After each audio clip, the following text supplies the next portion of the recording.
Back here on HQ, it's a triple header Saturday on CBS. The CBS Sports Classic brings us a reunion for Rick Pitino and his former player Mark Pope coaching against each other. And, well, Pope was on John Rothstein's Inside College Basketball Now podcast this week and had this to say. This is really important for his team, and it's really important for my team. Yep. Both of us, I think we both have teams that have incredibly high ceilings, really high ceilings. Yeah. I think both teams are a work in progress right now. And so I think all of my energy, and I know all of Coach's energy, is just in this game for our team and our program. It'll be after the fact where, it was kind of like this summer we thought we were going to get the game. That was super exciting. And after the fact, 15 years from now, I'm going to look back and be like, man, it was really cool that we got to play. But right now, this is serious business for both of us, and it's the way it should be. It's the way that Coach raised us to be. All right, John Rothstein joining us now. And John, Mark took the words right out of my mouth. These teams are so similar in the way that they're built, but mainly in the fact that they need this win on Saturday. How do you see this game going down? Well, it's two desperate teams playing in a desperate situation, but I think it's important to point out that St. John's definitely needs this game more than Kentucky does, because if you look right now at the chemical makeup of the Big East Conference, there are projected to be significantly fewer NCAA tournament teams out of the Big East versus the SEC. So a quad one win for St. John's on Saturday against Kentucky will travel all the way to Selection Sunday. There may not be a plethora of quad one opportunities for the Red Storm in the Big East, aside from the two regular season meetings against UConn. As we know, Kentucky plays in the SEC. The SEC is not nearly what it was last season when a record 14 teams made the NCAA tournament, but I do a bracket projection each and every Friday, and as of today, I have 9 SEC teams projected to be in the 2026 NCAA tournament. You guys know as well as I do that's like a Pez dispenser for quad one opportunities. Yes, and I'm glad that you laid it out that way, because looking at Kentucky and the vibes around the program right now, you'd say that is the more desperate team. But they did just beat their first power conference opponent headed into this one. If we go to the second game, of course, with North Carolina and Ohio State, good defense versus good offense. So what do you think of this matchup?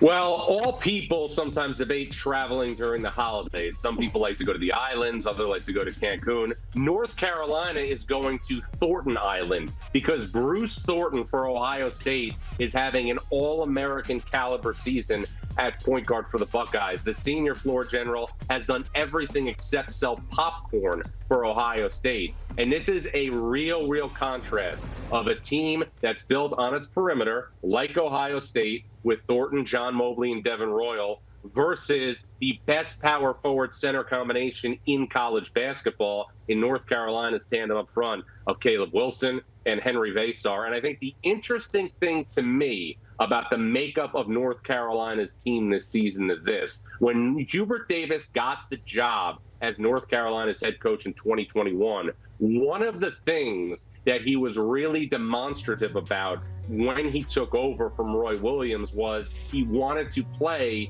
with more of a skilled option at power forward. When you look at the combination of Wilson and Vasar, this team is built much more on the model of a Roy Williams team than a team that Hubert Davis initially constructed when he took over about a half decade ago in Chapel Hill. Smart way to construct it, as UNC is about to be off to their best 12-game start since 08-09 if they're able to win this one. Finally, the third game of the triple header, you'll be on the sidelines for. It's Houston and Arkansas. It's easy to sell this as a top 15 matchup. We've also got a little conference pride on the line, too, Big 12 versus SEC, which have kind of flipped in terms of that college basketball hierarchy. But what intrigues you most as you go through prep for this one? Well, first of all, it's an Elite Eight caliber game. I think there is a real palpable buzz about this matchup Saturday in Newark. And I'm not just saying it because I'm doing the game. I'm not just saying it because it's on CBS. This feels like a regional final on Saturday afternoon in Newark. And the one thing that I think will draw people in from the periphery when you're looking at this matchup between Arkansas and Houston is Razorbacks freshman point guard Darius Acuff. And it's not an oversight. It is a flat-out insult that we are not having more daily conversations about the performance of Darius Acuff over the last couple of weeks. Darius Acuff, since Arkansas lost to Duke on Thanksgiving night in Chicago, is averaging 19.5 points, 9 assists, and has an assist-to-turnover ratio of 36-7. For everybody keeping score at home, that's better than 4-1. And you guys know as well as I do, that's illegal in 48 states.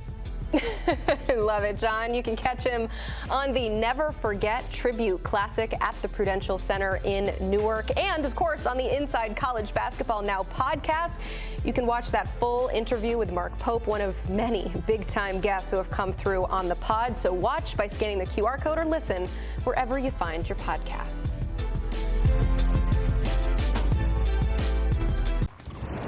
Back here on HQ, Saturday, arguably one of the best days on the sports calendar. Buckle up because it all starts with the first round of the CFP. Kicking off at noon, we got 3 games to decide who moves on. Miami taking on Texas A&M. Tulane, a big underdog against Ole Miss, and James Madison, an even bigger underdog against Oregon. That one is at 7:30 Eastern. And if you thought it ended there, it certainly does not. We have a doubleheader in the NFL. The Eagles looking like they're back on track after their win against the Raiders. They go on the road to take on the Commanders at 5 p.m. Eastern. That kicks off the NFL action. And then a lot on the line in this NFC North matchup with the Packers and the Bears, trying to see who is going to control the division for the rest of the season. But we have 3 games on CBS, a college basketball triple header as the college hoop season ramps up. 3 games at 2 neutral sites, the CBS Sports Classic in Atlanta, followed by a top 25 matchup between Houston and John Calipari's Arkansas team. That is Saturday on CBS. So let's welcome on the one and only Matt Norlander to break down the triple header on CBS. We're going to start at the top. St. John's taking on Kentucky. Pitino taking on his former player and Mark Pope. So these 2 teams are in desperate situations, and they both need a win, Matt. So when Selection Sunday rolls around, how much is this game specifically going to matter for the winner and the loser for the committee? I think it could be a very weighty game. I love that we just set up the entire weekend. Saturday is loaded in sports, but I'm telling you, the college basketball slate, and we've got 3 really good ones on CBS, are all games of real consequence. Let's take them in order of which they're going to be played. Kentucky versus St. John's, number 1. These 2 teams combined, 1-7 in quad 1 so far, Jacqueline. St. John's has got the win on a neutral over Baylor. That's the only one that qualifies so far. I think the game is more urgent for St. John's because the Big East is not as good as the SEC this season. And Mark Pope, I think that Kentucky is going to steady itself in the weeks to come. I talked to Mark Pope earlier this week. The news attached to this is the availability of Jaden Quaintance. He is a reserve defensive big man, potential lottery pick, hasn't played yet in a Kentucky uniform, had an ACL injury back earlier this year, and he's been on a great timeline to return. Pope told me he'd know Saturday morning whether or not Quaintance would indeed play. I think optimism is high that Quaintance will make his debut. It's not just Quaintance that's key in this game, though. It's Jalen Lowe, the point guard for Kentucky, who has had shoulder issues. He's obviously going to play. He recently returned. I think Kentucky's forecast as a top-end SEC team relies on Lowe and Quaintance being healthy and effective. For St. John's, very quick, Jacqueline, Zuby Ejiofor has been as billed. He has been one of the best big men in the country, but they need more help at the point guard spot. We'll see how St. John's attacks that. This is a very urgent game. Also a special one.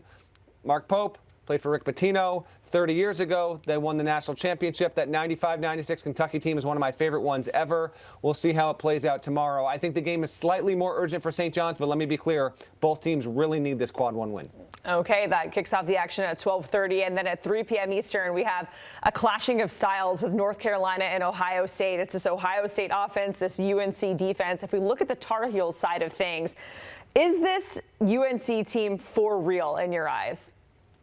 Yes, I think so, but I think it really puts the heavy stamp on it if it can get this win at Ohio State. I have some news attached to this game. I spoke with a source just a short while ago with North Carolina. Seth Trimble senior veteran guard, the best defensive player on this North Carolina team. He'd been dealing with an arm issue. He is going to play in this game tomorrow, and every expectation that Seth Trimble will start for North Carolina against Ohio State in the CBS Sports Classic. That makes UNC even deeper. UNC is off to defensively in many ways its best start in more than a decade. You get Trimble back against an Ohio State team that is trending to have its best offense potentially that we've seen in 15 or 20 years out of Columbus. Well-timed return for Trimble. We'll see if whether he's on any kind of minutes restriction. It was an arm issue. If he's healthy, he should be good to go. He shouldn't beat a minutes restriction. Ohio State has yet to beat a valid projected NCAA tournament team, so they've got their opportunity here under Jake Diebler. You can see how Ohio State's a very high-performing offensive team.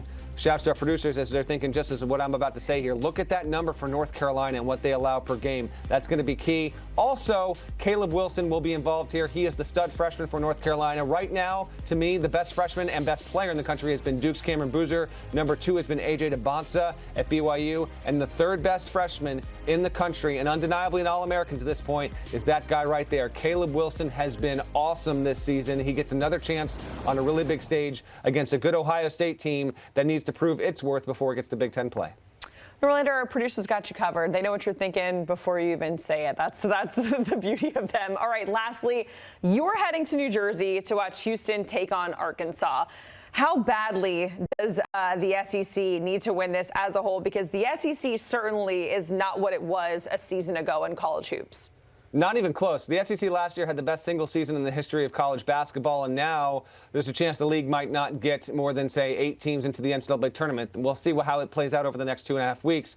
But already this league has doubled its amount of non-conference losses, 46 heading into this weekend, as it had in all of last season, including everything that came in postseason tournaments, the NCAA tournament, et cetera, Jacqueline. So it's a really, really good matchup. You've got Arkansas, which has the best duo freshman in the country, Darius Acuff running the point, Malik Thomas, who's a really good shooter. There's no team in the country that has a better freshman production from 2 specific players scoring-wise than Arkansas. But they're going up against Houston, a very, very rugged, tough defensive team. They've got their own really good freshman named Kingston Flemings, who plays in the backcourt. The Acuff Flemings head-to-head, I'm very intrigued to see. This is also, of course, a matchup between 2 head coaches, John Calipari, Kelvin Sampson. They've combined to coach for 70 seasons. They've won more than 1,600 games. This is actually the second time ever that Calipari and Sampson have ever met. Calipari has ties to Jersey when he coached the Nets, of course. I'm very excited to be there. I do expect to have a very close game. It is a big spot for Arkansas. You win against Houston here, I think you have a real claim as the best team in the SEC. Vandy is undefeated, but man, this is another awesome game on CBS. I'm excited to be there. And then I'm excited to write my story and get home as fast as possible because although there's not a lot behind me right now, massive Bears fan, and the biggest game at Soldier Field in a decade plus, non-postseason included. So I need to get back home in time for the second half for Bears-Packers on Saturday. I will be dialed all the way in. Okay, Matt, I don't know if I knew that you were a giant Bears fan. So you got a really busy couple of days ahead. I'm wishing you well. Like, I want it for Ben Johnson and the Bears. I really do. So all the thoughts and good juju going your way, Matt, we certainly appreciate it. And as mentioned, triple header in college hoops on CBS on Saturday, kicking off the action with St. John's in Kentucky. Then we have UNC and Ohio State and Houston and Arkansas capping that action at 5:30 p.m. Eastern. That is where Matt Norlander will be before he has to rush home and watch the Bears and the Packers.